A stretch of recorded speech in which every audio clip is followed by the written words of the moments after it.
Hey everyone, welcome to Walks with Moss. Today we're going to go to a site where salmon fossils were found.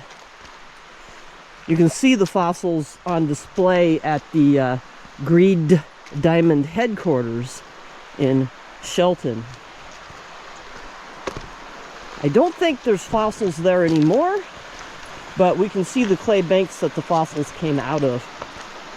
It's an interesting little hike, and we might get some solitude, but then again we might not. We were tailgated by brush pickers all the way in here, and they parked in the same spot as us. So we're going to probably be sharing the woods with brush pickers again today. I doubt they're going to go in as far as we are though. Anyway, let's go see if we can find the ancient salmon fossil site, which I know we will find. And more importantly, let's see if we can find some solitude out here today. Let's go. This is kind of an interesting area. The entrance road is on Forest Service land. It's a checkerboard of Forest Service land, but it's gated and says Greed Diamond on it. I don't see why they were allowed to block off the road where it's still Forest Service. I think the Greed Diamond gate should be back in where their land actually starts. But if you look at the map in this area, you'll see the checkerboard pattern where railroad companies were given every other parcel in exchange for building a railroad. And then the railroad companies all morphed into timber companies. And that's how the timber companies got most of their land. They didn't pay for it. It was given to them. So anyway, let's head this direction. It looks like the forest has been thinned since the last time I was here. And the salal here is pretty scruffy, so hopefully the brush pickers aren't coming this direction at all. I really would like to get some solitude after that last hike. We've come to a fork in the road. I haven't been here in several years. I hope we go the right direction. We took the left fork and that was definitely wrong, so now we're going back. This actually is the way up Grisdale Hill. One time I took my whole family up Vincent Hill here. Patches and my husband and both of my kids. And the kids were throwing rocks down off the top of the peak for Patches to chase. And Patches overheated. And we had to push her all the way back in the jogging stroller, which I had brought because I had my little child with me, my littlest child, and they were, young enough that I thought I'd push them up the hill and they could walk back down.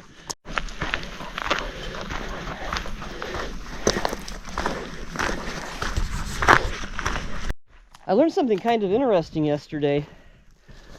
This is osoberry, and the leaves taste like cucumber. They're kind of yummy.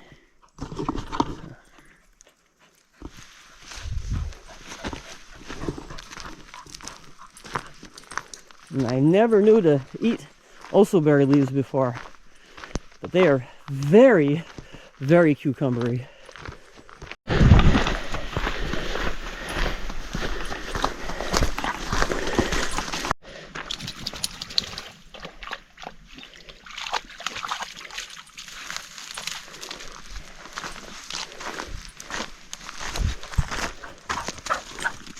These are bits of cottonwood trees that have fallen down. You can tell no one's driven down this road in a while. The road is starting to get more and more overgrown. We're headed to a dead end. Then once we hit the end of the road, we'll walk down a trail that used to be road. And we'll end up at a couple of different campsites. It's really kind of an interesting area back in here, and not a lot of people know about it. There's a lot of cottonwood trees down here. This might be a place to find verpas or false morels in the spring. But I have such a good spot for those now that I don't feel the need to go searching for new spots.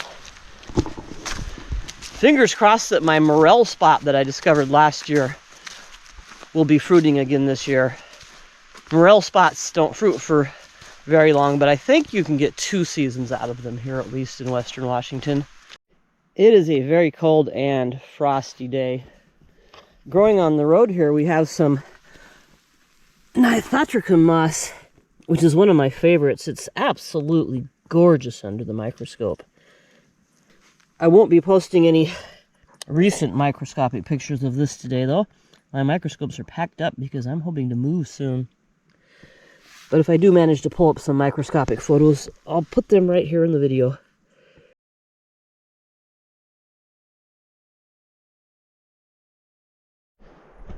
Okay, we've reached the most recent end of the road. It looks like they've actually destroyed this by cutting trees down and throwing them over the road. So this has been partially decommissioned, which makes it rough going, but it could definitely be worse. I don't think this was like this the last time I was here. At least they haven't dug big ditches into it. It's just going to be kind of slippery.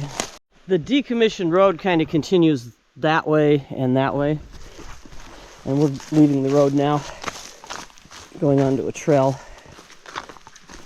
It still used to be road, but it looks like they haven't bothered trying to decommission this part anyway. What's that? Some old tire tread.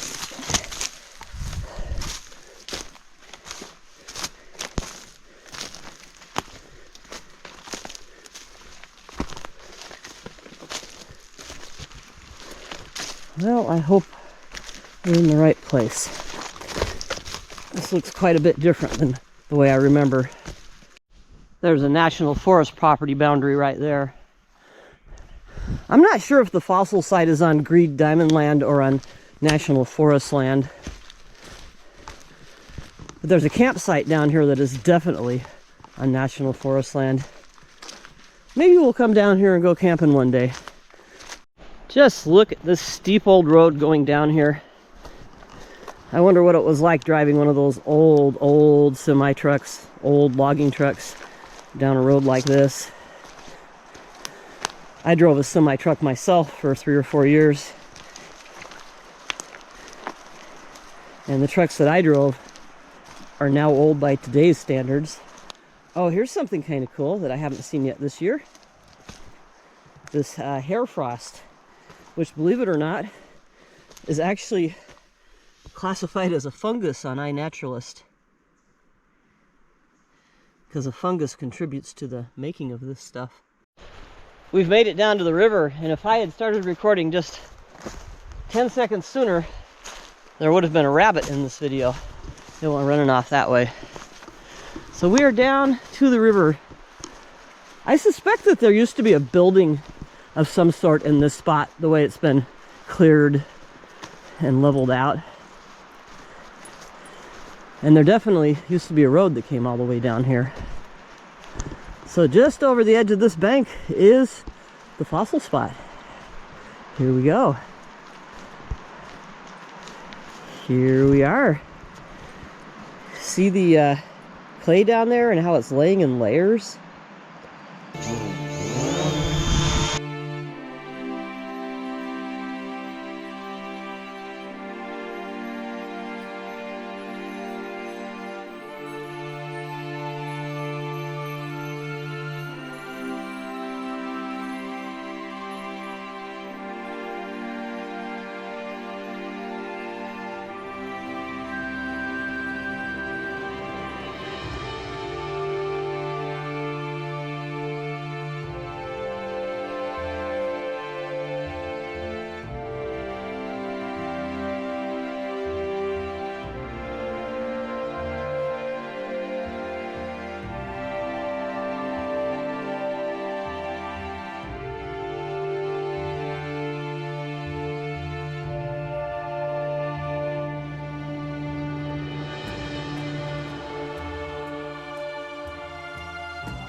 I bet there's more fossils down there to be found.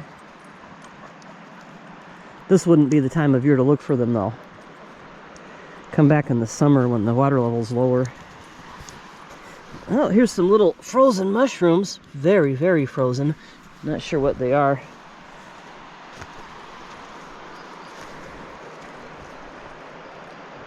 You can see how the clay there is in layers. It was laid down in layers. And that's how you get fossils. Bella, please don't go in that cold, cold, cold water. Come on, Bella, come back. Come on, that is a big river. The current is really flowing, and you're gonna have a hard time getting back up on that slick clay. There you go, good dog. Don't want Bella floating down river here. It's just beyond here. The river goes into a narrow canyon, and you'll find the high steel bridge down there. So this is a nice little spot to sit and have lunch, but where we're going today is around the corner down there onto the Forest Service land. And there's a campsite there too. And if you make it across the river, which I've done here before, coming from the other side, you'll find all kinds of hunters' blinds in the woods down there. Although I'm not even seeing them today. Normally I can see them from here.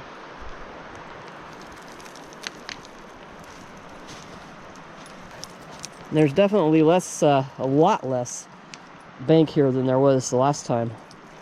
Before it was relatively easy to get down there, but it's rapidly eroding away.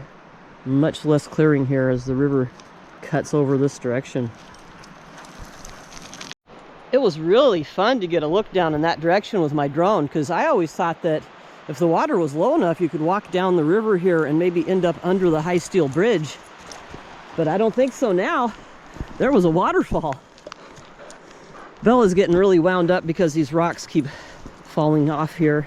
It's the combination of the freezing and thawing and Bella running up and down the bank. It makes me sad to see so much of this bank eroded away. There'd still be enough room to camp if someone wanted to camp here though. But there's a way better place to camp down there, and that's where we're going to go have our lunch now.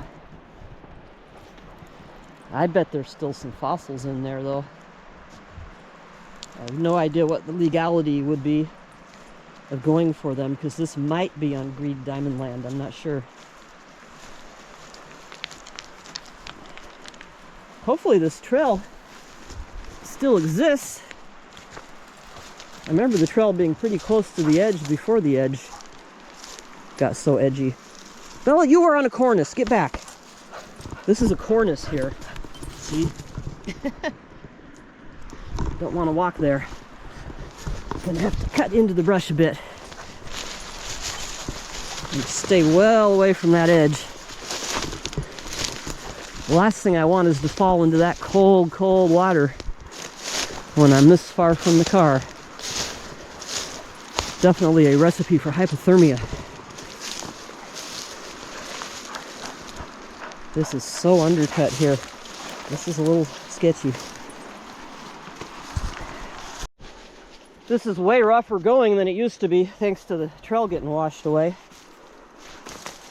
This is kind of sketchy walking on this stuff, because you never know when some of it's going to break. Got some nice limber vine maple down below all of these sticks. That stick's going to break through there. But there's this vine maple underneath the sticks that is holding everything up. Oh boy. Well, if people come here often enough, we'll make a new trail. The trail used to be right there. Oh, Bella, come on, you can do it. Gonna have to cut in through there to get over there. Here's a really cool moss I don't see very often. I've forgotten the name of it. A Trixum or something? No, I don't know. I don't remember. But I know I was really happy the first time I found it. And now I don't even remember what it's called. We're just making our way along here, avoiding the edge. There's a big crack over there. Oh, oh, oh, looky here. I didn't see that before. Here's pretty cool slime mold. Look at that. That is really cool. According to iNaturalist, this is Trichia decipiens slime mold, and it's a new observation for me.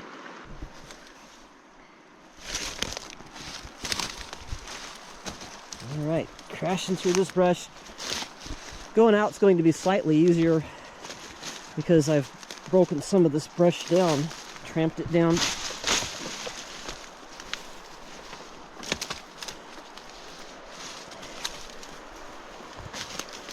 Someone has come through here with pink ribbons and flagged the route. It could be fisheries looking for steelhead reds, or it could be hunters finding their way to their camp. Yeah, there's so much more of this clay exposed.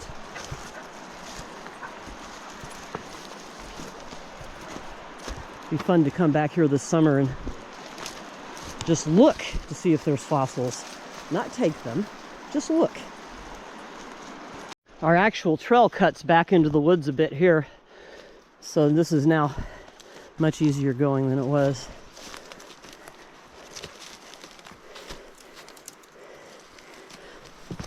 That moss back there might have just been Rhytidiodelphis tricutrus, but it looks slightly different to me. But it was frozen. Yeah, I should come camping here someday. Bring Bella and Juniper. I need 2 dogs to feel safe, I think, because Bella is so timid and she hardly ever barks. I just don't see how she could protect me. But Juniper, on the other hand, she barks. She'd let me know if something was happening. I originally found the campsite we're headed to by just wandering down this path and just kind of randomly running into it. There's no way that would happen now because the path is mostly gone. So if I came here fresh, not knowing this was here, it's highly unlikely I would find it. Now I suspect the original Skokomish River Trail probably ran through here and got cut off when it was logged, because we're just right alongside the Skokomish River there. And the trail used to start way down in the valley where you can see there was an old gas station. That was back before all the logging. So the trail had to have run through here at some point. The only question is, which side of the river did the trail run along? There's no way to know because it's been logged, so any traces of the original trail through here will be long gone. I'm actually wondering a little bit if the campsite itself is washed away, but I don't think so. I think it's just a little bit further down here. We're just about to enter the national forest in a section of land that wasn't given to the railroad company. There's the signs there marking it. So it would be perfectly okay to camp here because we are in the national forest. Here's a tarp right here, and it looks relatively fresh. Yeah, found somebody's cache. Hopefully there's not a dead body under there. Don't think there is. What do we have under here?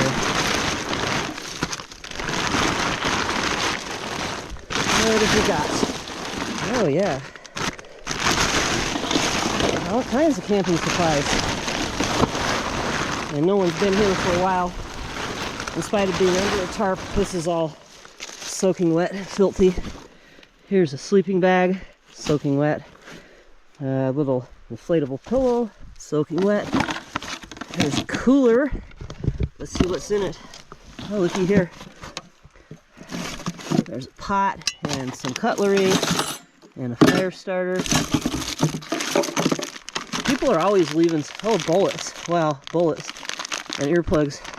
People are always leaving stuff like this behind. I guess they think they're coming back. But I think in most cases they aren't coming back. Obviously these folks haven't been back here in a very long time. This sleeping bag is just gonna get ruined out here. Maybe I should unzip it and see how wet it is. I can't even unzip it because the zipper pull just immediately broke off in my hand. Could try to rip it open, I guess. Let's see if it's dry in there. No, it's icy. It's still, I think, a usable sleeping bag. It would have to be taken home and dried out, though. Here's a chair. I think I will sit in this chair. But most of this stuff is just now garbage in the woods. I can throw the tarp back over this, but all this stuff is toast. The stuff doesn't stay dry directly under a tarp like that. The tarp has to be elevated, because otherwise condensation just gets held in by the tarp, and the stuff stays wet always and gets ruined. And that's what's happened here. If they'd suspended the tarp up in the trees a little bit, maybe made it into kind of a lean-to shelter, then this stuff might have been okay. So I'm going to leave all that there because I don't have a big enough pack to even carry that garbage out. I'm going to borrow this chair, though. We must be really close to the campsite now. The moral of this story is, don't leave your camping gear out in the woods thinking you're coming back for it, because you're not ever coming back for it. And it's going to get ruined out in the woods. And where is this darn campsite? Did it wash away? I feel like it was like right down there, but I don't know. Obviously it's been a while since anyone's been here. Got the chair with me. Even if I don't find the campsite, I'll have a comfortable place to sit. I've got this sneaking suspicion that I've gone past where the campsite is, or maybe at this point was. I'm sure it had to have been really close to where I found that stash. And there's really no sign of a trail here anymore.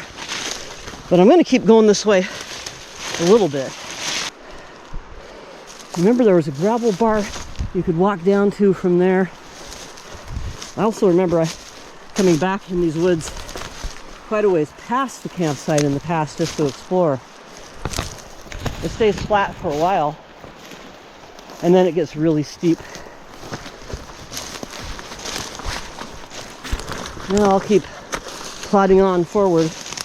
This chair is not comfortable to carry, though. It keeps falling off my shoulder. There's a creek coming up there. I'm 95% certain we've overshot where the campground was.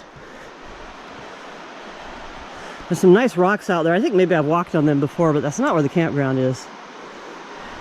No, the campsite is going to be back this way, so we'll go back the way we came, and I'll start looking really intensively close to the area where I found that stash. And I wish this chair would quit falling off my shoulder. This might be kind of uncomfortable, rough going, but it's worth it because I've got solitude back here.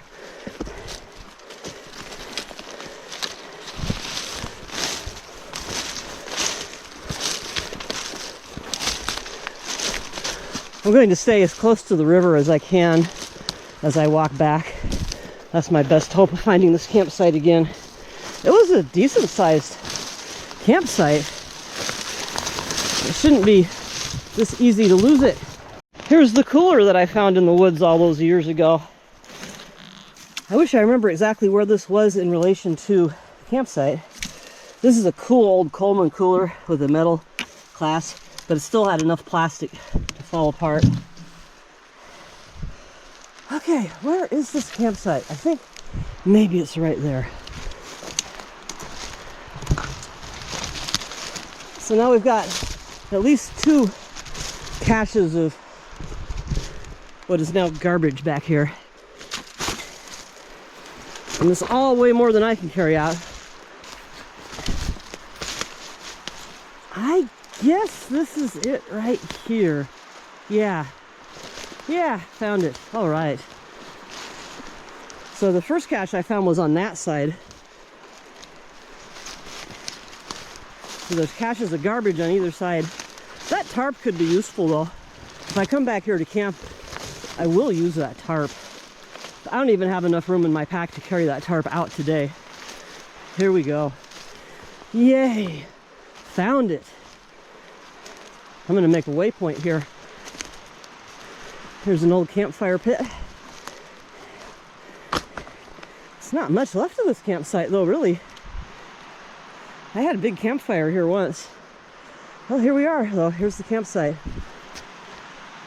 I might go down closer to the river for lunch. We'll see. I've got a chair. I can sit anywhere I like. This is such a gorgeous spot. There's a little waterfall over there, and there's a rope. So someone has made themselves a rope swing. And here's a campfire pit that was not here the last time I was here. Maybe this belongs to the people who left the sleeping bag behind. I haven't decided exactly where I want to sit, because I like the coziness of sitting in a campsite, but I also like, you know, the view out here.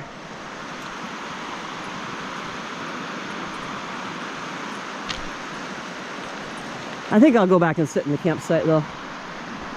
I'm not right in the campground or on the riverbank, but I found myself a comfortable little spot here.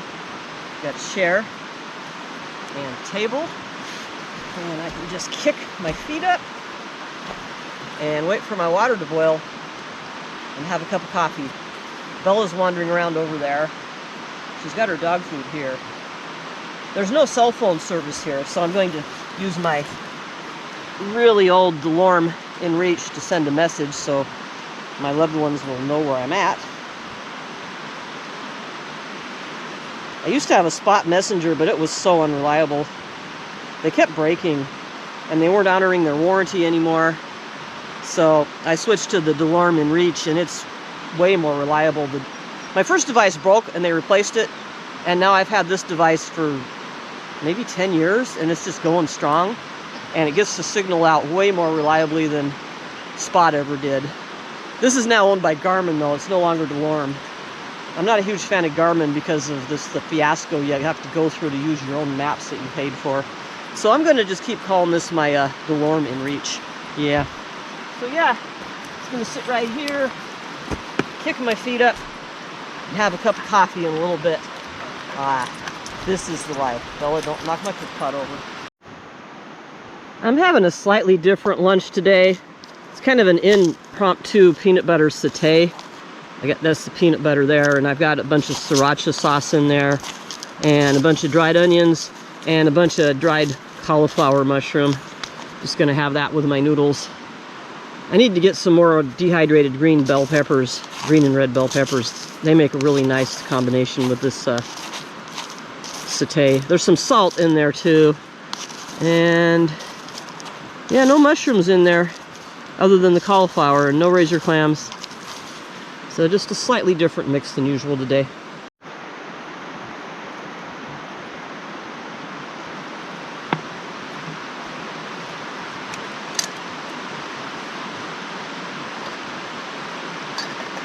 Cheers!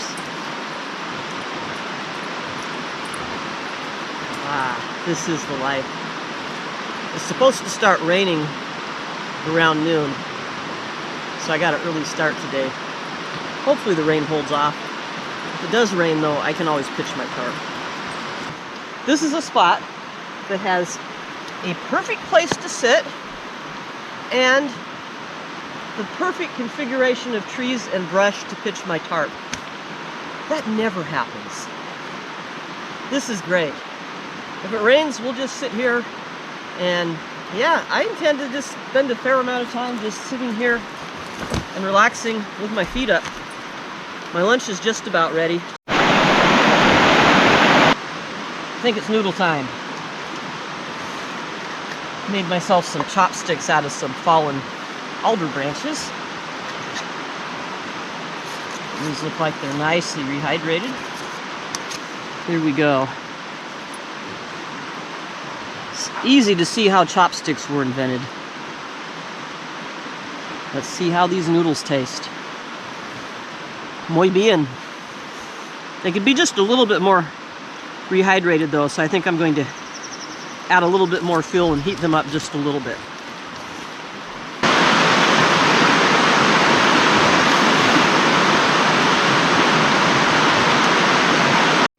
I've gone back to that most recent stash of stuff in the woods, and I've moved it over here. And I'm going to restash it in a way that might give it a chance to dry out. I found this hatchet stuck in a live alder tree. I'm going to take it over here and leave it. I could use a hatchet, but I don't feel like hauling something this heavy out of here. So here's what I've improvised now. The sleeping bag is not on the ground, it's sitting on top of the cooler, and no part of this tarp is touching the sleeping bag. So now when it gets warm, this can dry out, and any moisture coming up from the ground and condensing on the tarp should run down the sides. So now the sleeping bag actually has a chance of drying out. If you're gonna stash your stuff in the woods, which I don't recommend at all, don't lay a tarp directly over it. That's just gonna hold all the moisture in and make a mess. But the way this is, pitched over this vine maple and then pinned down on that side with wood and on that side with rocks, the air can flow through. And this has a chance of drying now because it's not touching the ground and it's not touching the tarp. I think this tarp got left behind because there's some fire holes in it, and the sleeping bag is pretty cheap. A lot of this is cheap stuff, but it's really heavy, and whoever packed it in here was just too lazy to pack it out. And it was cheap stuff, so they just left it behind, thinking they might come back and be able to use it again. I don't know if that sleeping bag's ever going to dry out being wrapped up like that, but I don't have enough stuff to prop it up off the ground if it's unrolled, so it's just going to stay like that. And hopefully the next group that comes to camp here will have a big enough backpack they can just haul all this garbage out of here. I probably wouldn't have a whole lot of fun if I camped here alone because I don't sleep well when I camp alone. I still might try it, but for now I think I'll just spend the day here. I don't have to hike out of here until it's almost dark if I don't want to, and that'd be giving me all the benefits, the relaxation of camping out here without the stress of trying to sleep out here and staying awake screaming all night long. The cooler, the big cooler that I found years ago, is just back over in that direction. Hard to tell for sure how long this other stuff has been here. Maybe a couple years, because there was some dirt embedded in some of it. It's cold out here, but I'll sit under here sipping hot drinks until it's too cold and I can't stand it anymore.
I hate it when this happens, but at least I am prepared. It's time to dig a hole. Dig a hole, dig a hole. Much rather do this at home. See that orange down there? That could very well be the mycelium of a chanterelle. Maybe I should take that home with me. Dig a hole, dig a hole. Oh, dig a hole. I'm digging a hole. I'm digging a hole. Okay. Not going to record what happens next. Somebody well over 10 years ago now thought they were coming back for their camp stove and their camp fuel and their can of Spam and their salad dressing and their whatever that is. There's another part of their stove. They left it all in this cooler.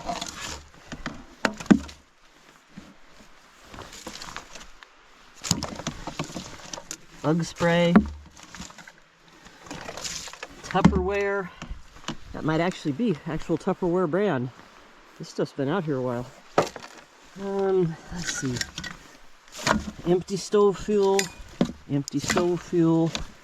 cups, bottle, more cups, more salad dressing?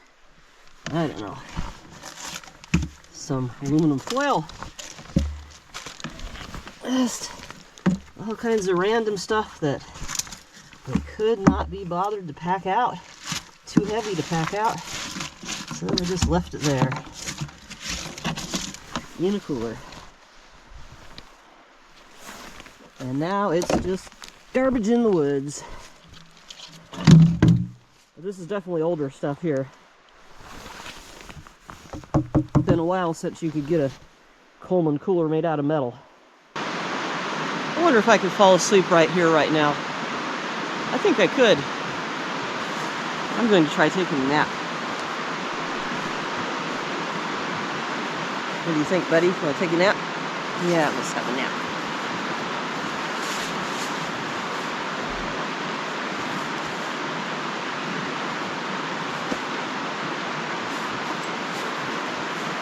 How am I going to sleep if you keep doing that?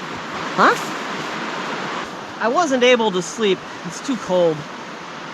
And the promised rain is here now. So I've got my rain pants on. I'm going to sit here just a little bit longer. I'm enjoying being able to relax out here, but it is just a little too cold. So we're going to have to pack up and leave pretty soon. Well, I guess it's time to go. Bella's cold, and I'm cold. So, yeah. Time to pack up and go.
I drug the cooler out of the woods and into the campsite in case somebody wants to haul it out of here someday.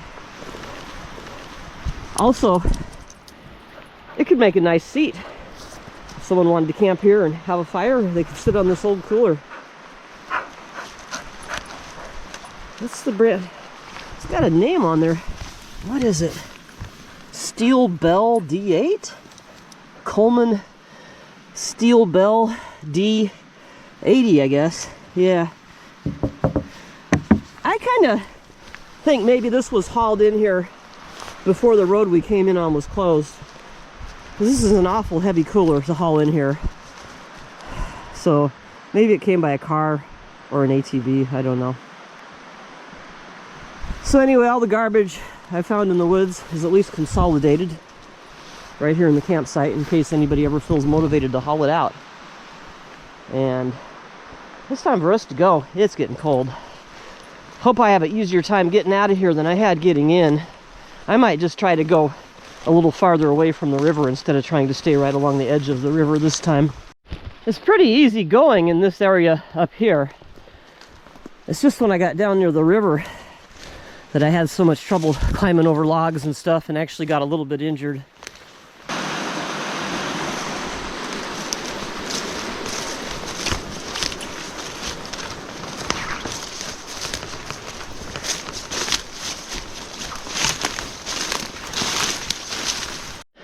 I'm standing on top of a giant old cottonwood,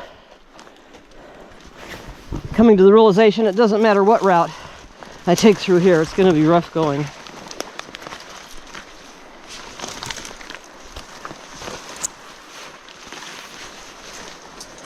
There's just kind of a swampy kind of landslide blowdown area here that's going to be rough going no matter what. Darn. I think I'm really close to where I got hurt last time. Yeah. This is just a nasty spot no matter what. Made it through there. That's some deep, swift, and very cold water down there. Gosh, I wonder if there's any new fossils that have been revealed.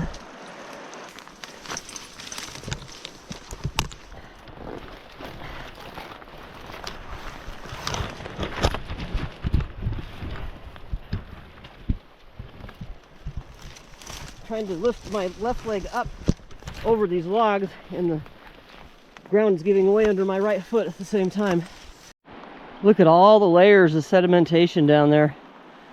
I wonder which layer has the fossils in it. Could be that layer's completely gone. What a cool spot though.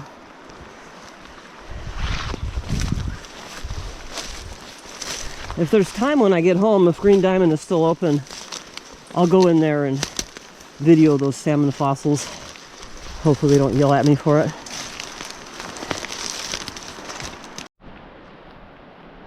Bella, don't stand too close to the edge. We've all seen what happens when you stand too close to the edge of a bank like this. Bella, Bella, come back. Bella, no, come on, come back. That is so dangerous. That is so dangerous. If you fell in that river, you'd end up going down a waterfall. Good dog. Good dog. Okay, let's hike out of here. Now the work is beginning. Got to hike up this hill. It's only about 300 feet elevation gain, but it's all coming at once. This is an upside down hike.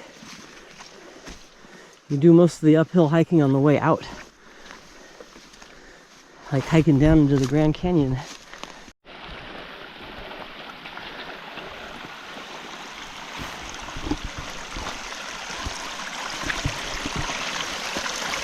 This is the broken up remains of a culvert that used to be here. Once again, we're leaving Green Diamond land and going back into National Forest land, crossing the boundary right here with that checkerboard pattern. End up crossing the boundary several times, going in and out of here.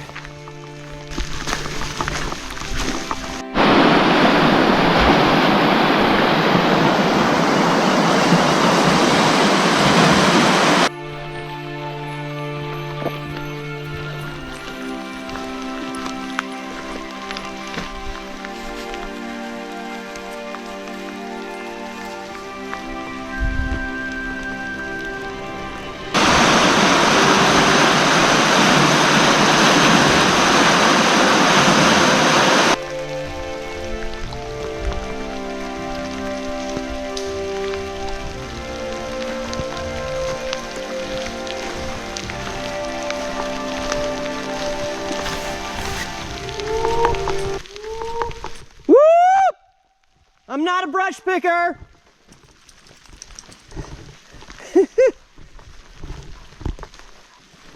Yep, I knew I was going to be running the brush picker gauntlet. Buenas tardes! ¿Cómo estás?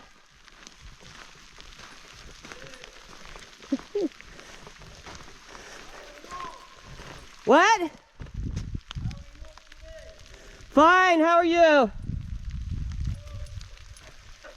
Are there others out here? Yeah. Picking the salao? Yeah. What? Yeah. I'm leaving. Yeah. I've been coming to these woods for 30 years. Yes. 30 años.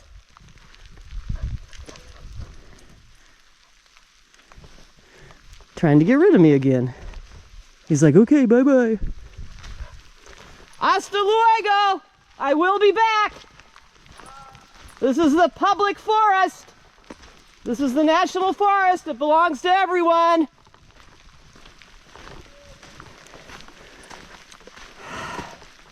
What nerve.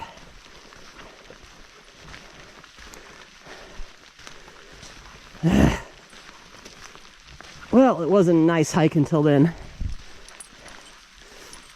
I hope brush picker season ends soon. Really don't appreciate people trying to rush me out of the woods. Really don't. The population of Washington State has more than doubled in my lifetime. When I was a kid, it was all those damn Californians. That's who my parents blamed for driving up the prices of homes.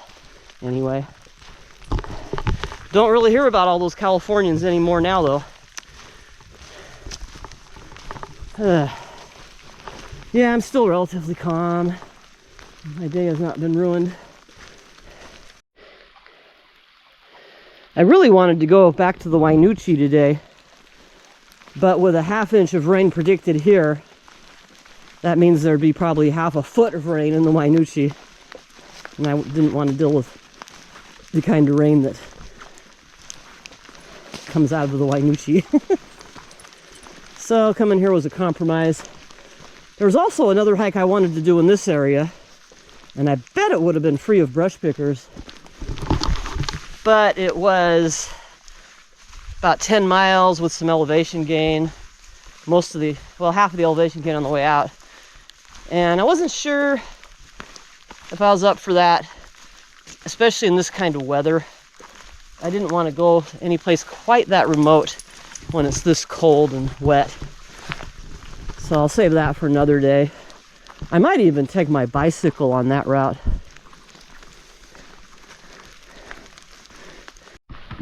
I really should have lied to that guy. I'm under no obligation to tell anyone where I'm going, especially as a woman out here alone. It's really in my best interest not to tell the truth, whether I'm coming or going, where I'm going. No one needs to know these things, but he kind of caught me off guard. I was in the middle of recording. I was trying to do one of those nice peaceful segments where I show off the trees and play nice peaceful music. There's a can of Red Bull. I'm not saying a brush picker left it here, but brush pickers really do like their Red Bull. You see them flocking into the local AM/PM in the mornings. They park their vans and they all jump out and buy Red Bull and sandwiches and stuff to get them through the day before they get back into their vans and head out to the woods. So this plastic is here to try to keep dirt out of this stream. Man, there's a bunch of garbage down there. So I think that was just one brush picker, and well, actually two brush pickers. There were a man and a woman in the van that tailgated me all the way in here, and that van is still there. So I guess that was him demanding to know what I was up to. This is their van right here. He had no reason to ask me if I was coming or going. He saw me starting my hike hours and hours ago. Very strange. Anyway, there's their van. Looks like they've got a brush picking permit there on their dash.